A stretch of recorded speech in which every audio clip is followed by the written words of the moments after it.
আর বন্ধুরা, বাটা মশলা রান্নাঘরে সবাইকে স্বাগত। আজকে আবার অনেকদিন পরে নিয়ে চলে আসলাম লং ভিডিও নতুন একটা রেসিপি, চিকেন স্টু। আমি প্রথমে এখানে বিনস, গাজর, ক্যাপসিকাম, আলু, পেঁপে, পেঁয়াজ, আদা, রসুন, চিকেন নিয়ে নিয়েছি। এগুলো ভালো করে কেটে রেডি হয়ে নিই, তারপরে আবারও আসছি। দিয়েছি, গ্যাসের মধ্যে বসিয়ে দিয়েছি কড়াই। কড়াই গরম হয়ে গেছে। কড়াইয়ের মধ্যে দিয়ে দিলাম সর্ষের তেল, খুব বেশি না, অল্প। এখানে আমি একটা পেঁয়াজ গ্রেট করে নিয়েছি, 1 ইঞ্চি আদা গ্রেট করে নিয়েছি, আর কাঁচা রসুন তো নিয়েছি এখানে 6-7 কোয়া বড়। এটা আমি সবগুলোই গ্রেট করে নিয়েছি। তেল গরম হয়ে গেছে, দিয়ে দিলাম 2টো তেজপাতা, দিয়ে দিলাম গোটা গরম মশলা। এবার দিয়ে দিলাম রসুন, আদা আর পেঁয়াজ। ভালো করে ভাজা ভাজা করে নেবো। এবার চিকেনগুলো দিয়ে দিলাম আদা রসুন পেঁয়াজের মধ্যে, দিয়ে ভালো করে ভাজা ভাজা করে নেবো। এখানে দিয়ে দিলাম চিকেন ভাজার সময় স্বাদ মতো নুন। আর চিকেনটা স্টুর আগে ভেজে নেওয়ার কারণ যাতে করে আঁচড়ে গন্ধ না হয়। অনেকেই কিন্তু চিকেন যখন স্টুতে দেয় সবজির সঙ্গে ভেজে রান্না করে, কিন্তু আমি একদম অন্যরকম পদ্ধতিতে আজকে স্টুটা বানাবো। চিকেনটা আমার একটু লাল লাল করে ভাজা হয়ে গেছে, দেখুন লাল লাল হয়ে গেছে। এবার আমি তুলে দেবো। একটা গোটা টমেটো কেটে রেখেছিলাম, পাকা টমেটো দিয়ে দিলাম।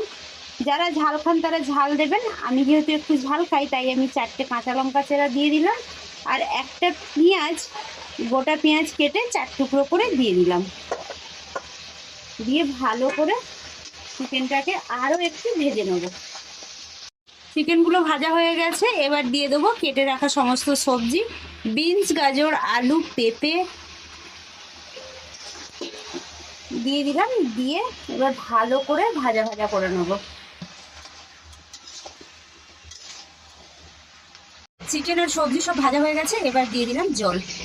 জলটা একটু বেশি দেবো কারণ ফুটতে অনেক টাইম লাগবে, সবজি আর চিকেন সেদ্ধ হতে সময় লাগবে, সেজন্য একটু বেশি করে জল দিয়ে দিলাম।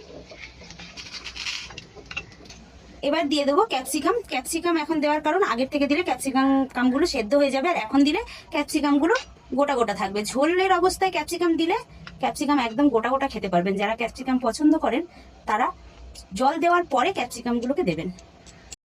এবার দিয়ে দিলাম গোলমরিচের গুঁড়ো 1 চামচ। স্টু কিন্তু হয়ে এসছে। গোলমরিচের পরে দিয়ে দিলাম 1 চামচ বাটার। এটা অপশনাল, আপনারা দিতেও পারেন আবার নাও দিতে পারেন। এবার একটু নাড়িয়ে দেবো। হয়ে গেছে, এবার স্টুটা নামিয়ে দেবো। দেখুন কত সুন্দর একটা গন্ধ বেরিয়েছে। এবার নামিয়ে দেবো। স্টু তৈরি হয়ে গেছে, দেখুন দেখতে কত সুন্দর হয়েছে, গন্ধও সুন্দর বেরিয়েছে। আপনারা এরকম ভাবে বাড়িতে একবার বানাবেন এবং খেয়ে আমাকে কমেন্ট করে জানাবেন কেমন হয়েছে। এই চিকেন স্টু কিন্তু ভাত, হাতে বানানো রুটি, ব্রেড দিয়ে দারুণ লাগে খেতে। আপনারা একবার খাবেন। আর যদি আমার রেসিপিটি আপনাদের একটু ভালো লেগে থাকে তাহলে আমার চ্যানেলটিকে সাবস্ক্রাইব করে আমার চ্যানেলটির পাশে থাকবেন। আবারও আসবো নতুন একটা রেসিপি নিয়ে।